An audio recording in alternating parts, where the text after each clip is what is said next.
From the sigma metrics, we move on to another topic which is given in the standard under clause 5.5, the examination procedures.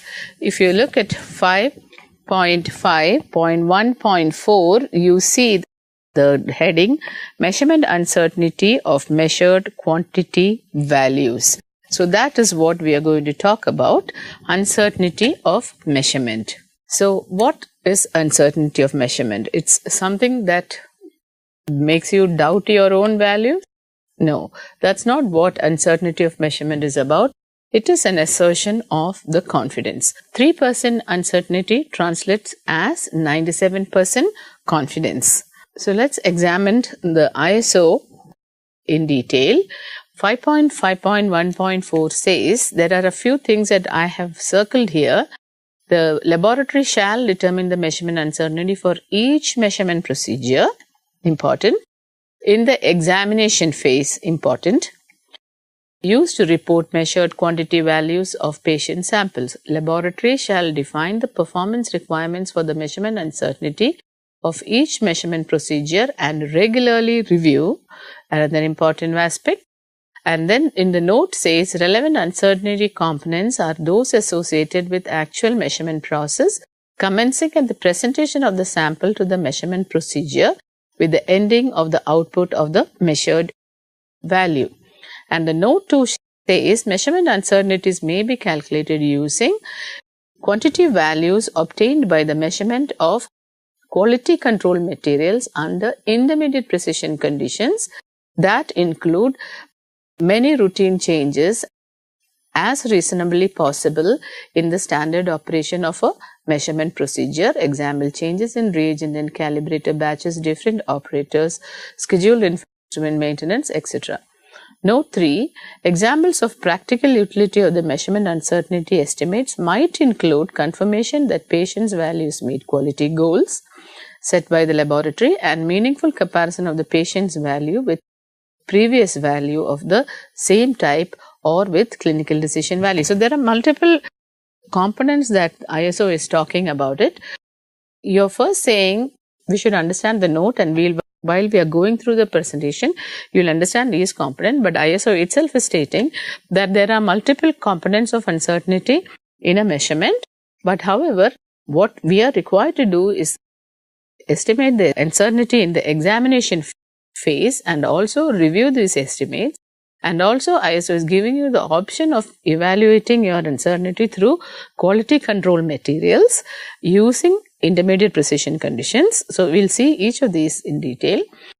The ISO further says that the application of this measurement is in meeting the quality goals and also comparing values and also to ascertain the clinical decisions that can be made through your reports. So these are the key concepts that we are going to discuss in this presentation: uncertainty of the examination phase, the review, periodical review, using control material, calculation of intermediate precision, and the applications, monitoring of quality goals, comparison of patient values with previous reports, and comparison of patient values with clinical decision levels. So we'll just briefly talk about these key aspects that ISO is talking about. So before that, we need to understand what are the uncertainties of measurement.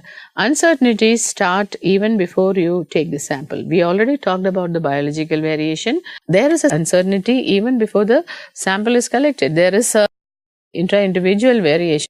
The person may have a certain value at a given time, and at another given time she may have another value. So there's an uncertainty right within the individual. So that is one thing that we need to keep in mind.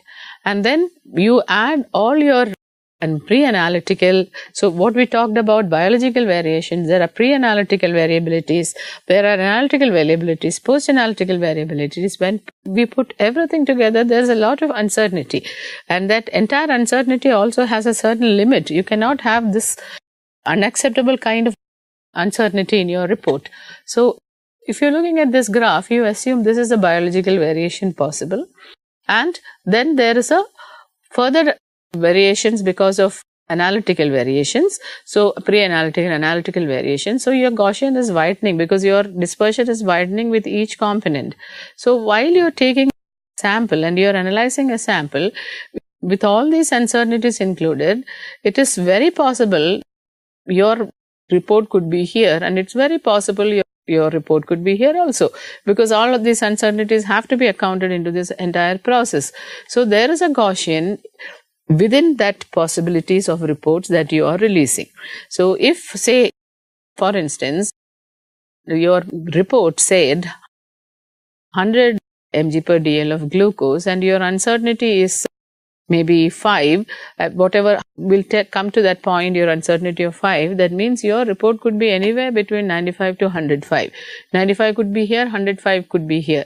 But there sometimes in certain instances, these reports are confusing for the clinician who is evaluating your report. That is where your uncertainty becomes important in assessing and conveying if requested. So now let's examine what are the components of uncertainty. Let's start here. Biological variation, the pulsatility, diurnal, seasonal variation, fasting, non-fasting, postures, smoking. There are so many reasons of biological variations. Sampling, again, posture, venous stasis, drip arm, labeling, sample handling, anticoagulant concentration, mixing, microclots. Sample processing, centrifugation, transport, temperature, time, storage, sample preparation, mixing, aliquoting, labeling, evaporation. It goes on. And in the analytical, there are precisions, biases, interferences, detection limits, linearity, sporadic faults. And you go to result handling, transcription and data download, calculation errors, result interpretation, reference intervals, age, sex, interpretative comments, report unit, printing, transcription, transfer. There are so many places where there could be defects that will add on to the uncertainty of your report. But when we are talking in this terms of MU, uncertainty of measurement, we are concerning ourselves here, the analytical uncertainty, because we are not able to quantify all of these things, compute it into a number, and we can compute this and we'll see how. Therefore, we are now concerning ourselves with the analytical uncertainty. So now inside of the analytical uncertainty, again you need to understand what are the components. Analytical uncertainty can be because of the reagent change, calibrator change, operator change, equipment change, environment change. There are so many uncertainties within the analytical phase itself, and this is what we are trying to capture as uncertainty of measurement. So now we saw 2 points. We are not capturing a lot of variables, pre-analytical and biological, post-analytical, and within the analytical we are trying to capture as many variables as possible by giving it that kind of an allowance, how to get to that point where you're capturing all the variabilities that are possible within the analytical system.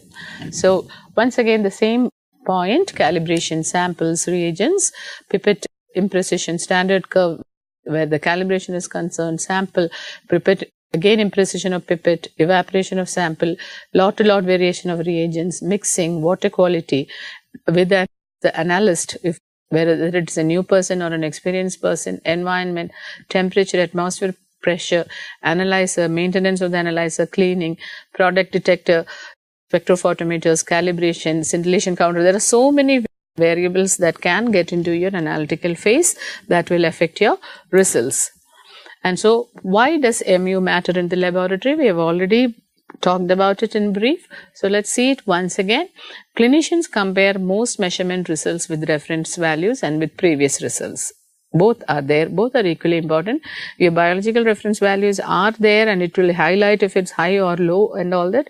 But clinicians also compare with test results of the patient, and variability in repeats confuse clinicians. And clinicians have to be informed that there is a certain uncertainty and everything that, remember that Gaussian that we saw, pre-analytical plus analytical. So anything coming in that Gaussian is not an error, but it's only the analytical uncertainty that we are letting you know. So that is what we are trying to talk about in the measurement uncertainty. So again, why does MU matter in the laboratories? Some analytes have very narrow range, example therapeutic range of drugs, narrow effective range between insufficiency and toxicity. On this side is toxicity, inside is insufficiency, and you have got a very narrow range where it is an effective range. So if your uncertainty is overlapping, at that point it becomes confusing for the clinician to make a clinical decision. And some analytes have sharp cutoffs. We'll see these examples later on in the presentation. And why does MU matter in routine laboratories? Once again, MU can also be an indicator of the quality assurance of the laboratory. We saw that in the standard itself talks about it also can be part of your quality goal, and it can be conveyed to the users as MU. And however, MU has more to do with the interpretation of the reports than monitoring of the analytical system. We already talked about monitoring of the analytical system through RLJ graphs and all those things. That is a more valid and a more efficient method of defects in the analytical system.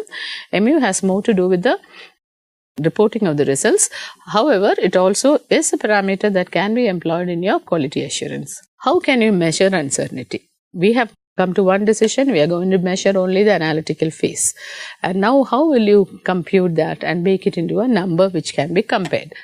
We are trying to capture only, these are the points to remember, we are trying to capture only the analytical uncertainty.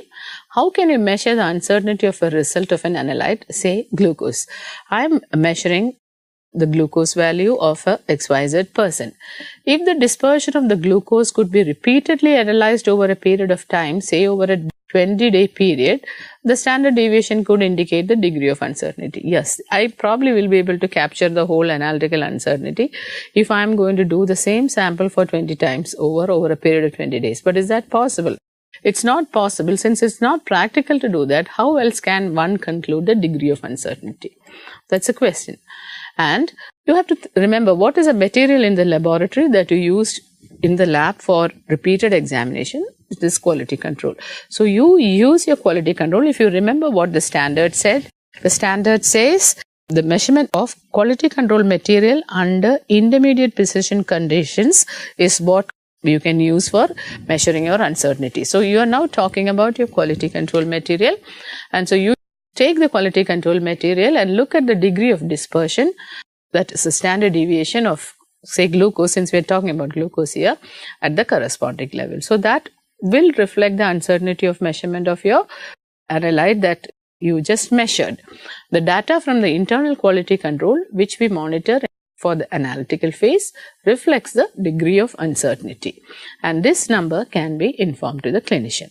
Okay, so this is how you decide on it. We have a sample and we know the sample can produce a result a little bit here or there within specified amount of uncertainty, but you want a number for that, and you are not able to run the sample 20 times over a period of 20 days because that's not practical and that's not how it works. Therefore, we take the corresponding material, the quality control, and you look at the uncertainty of the control, and you take that as an indicator of the uncertainty of measurement of glucose at that level. Again, important, you have two levels of controls of glucose, normal level and the high level, and if there is a significant difference between the uncertainty of the two, that needs to be thought through and indicated in your report. So this is the preliminary statements about uncertainty. Now we said we need to get a number of the degree of dispersion. Now again the standard specifies which number, how many kinds of precision as we already talked about the standard deviation. Standard deviation is what the degree of dispersion, and it's an indicator of precision. We already talked about. The standard very clearly says you have to take the intermediate precision.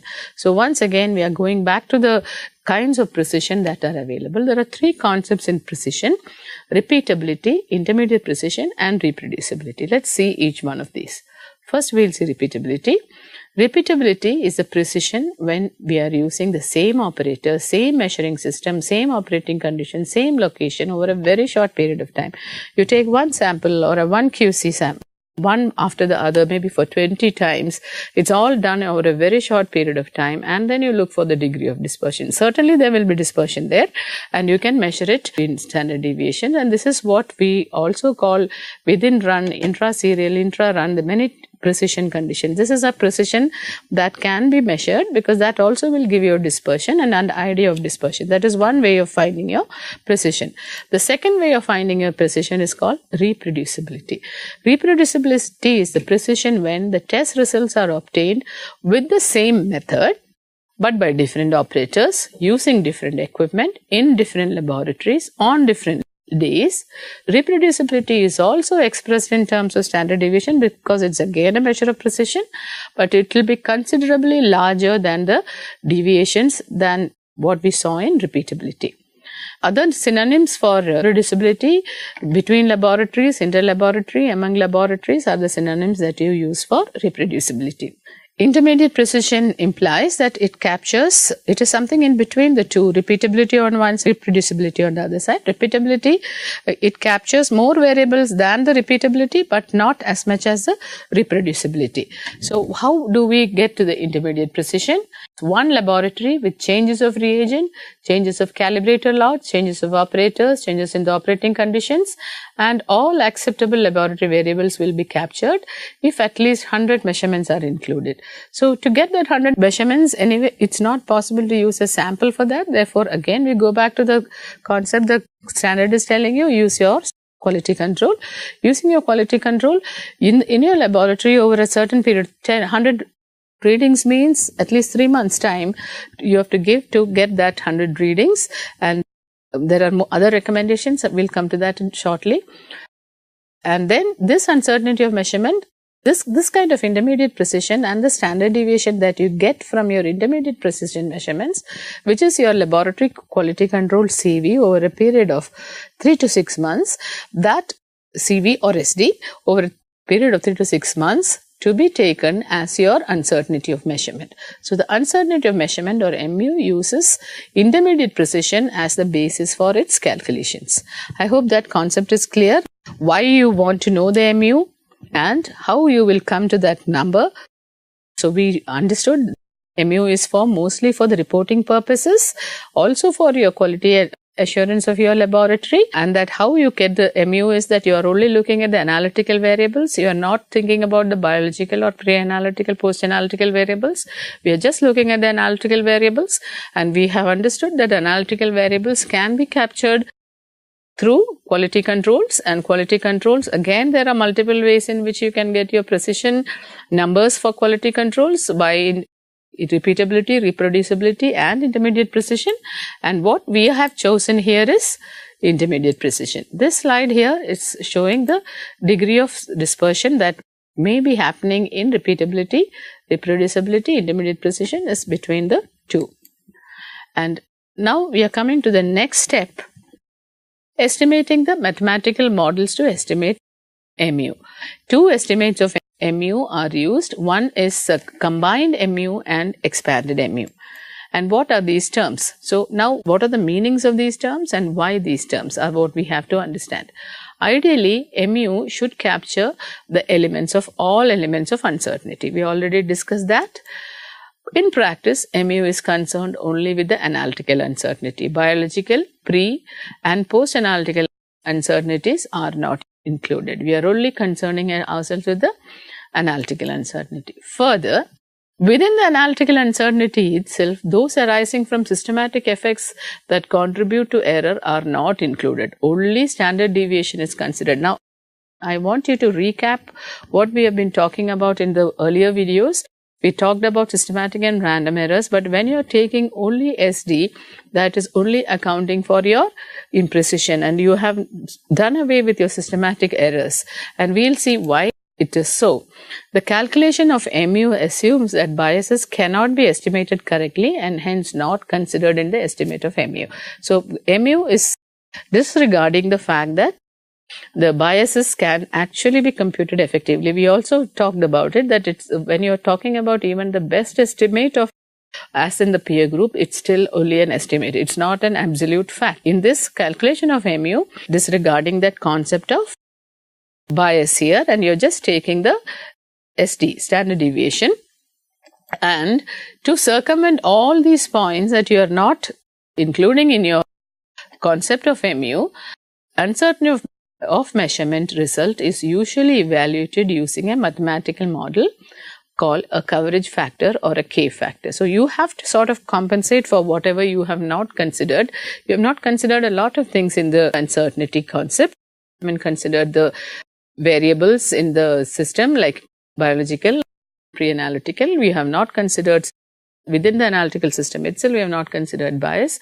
Therefore, to compensate all that, that is the provision that MU is making. The first term is combined MU, and the combined MU is called mu C.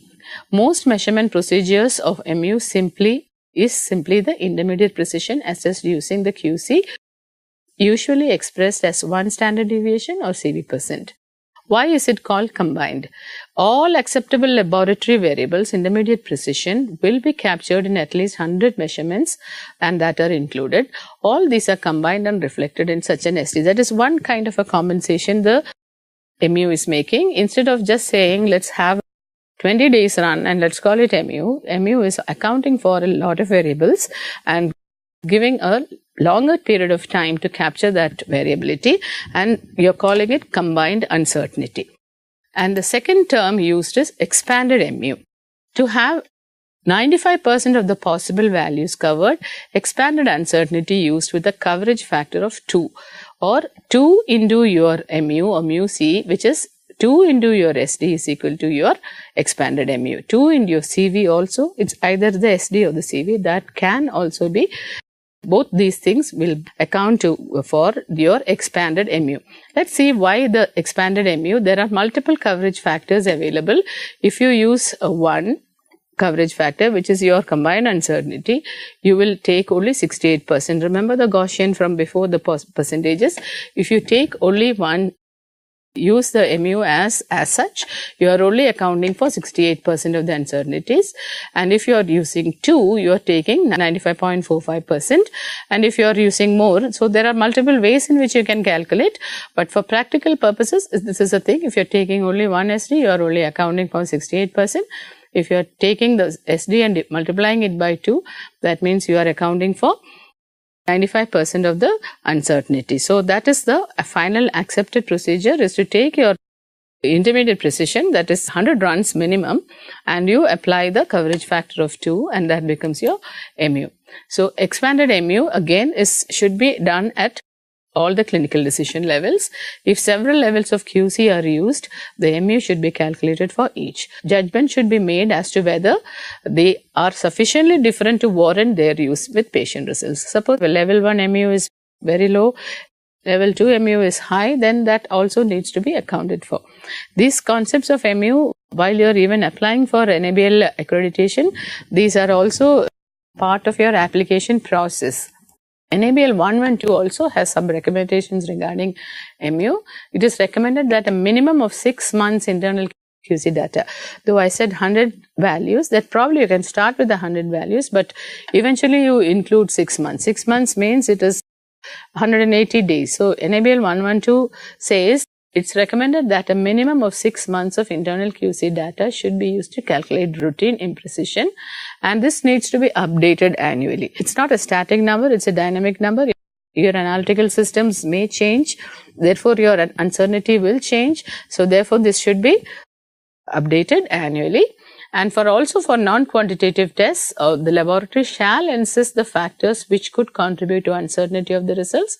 Also ensure were given due attention while performing the test. So when we talked about the numbers and imprecision and CV and all that, we are only talking about quantitative tests. But NABL also goes on to say that even the uncertainties of measurement even in non-quantitative tests should be considered and should be eliminated during the performance of the test. And if cannot be eliminated, naturally you need to inform to your clinician about the uncertainty that exists.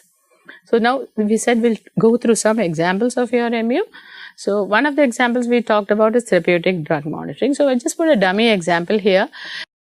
The therapeutic drug monitoring of digoxin, say it's between 0.9 to 2 micrograms per ml. Suppose your lab is reporting one patient with 1.8 with a standard deviation of 0.2.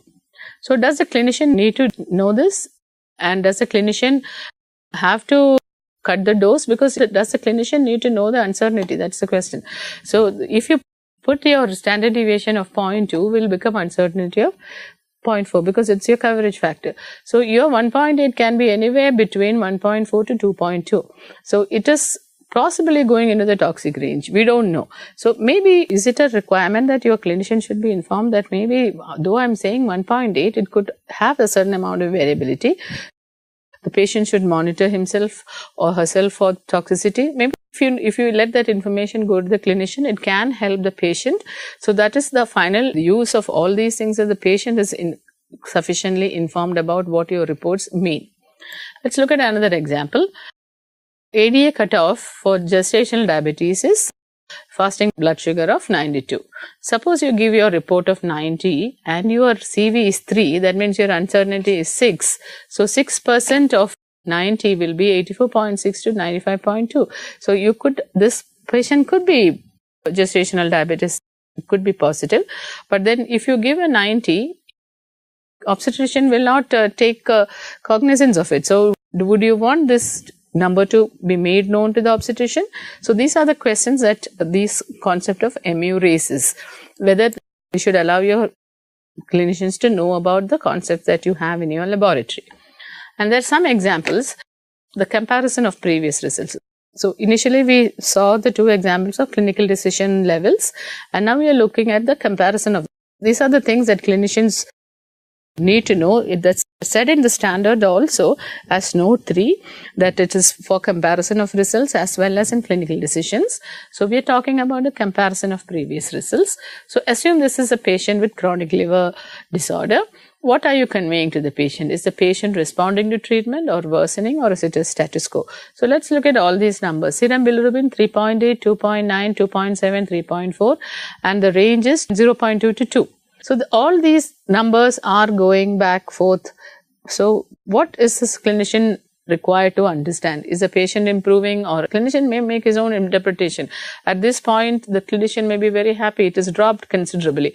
And then you see that it's dropping further and suddenly it is back.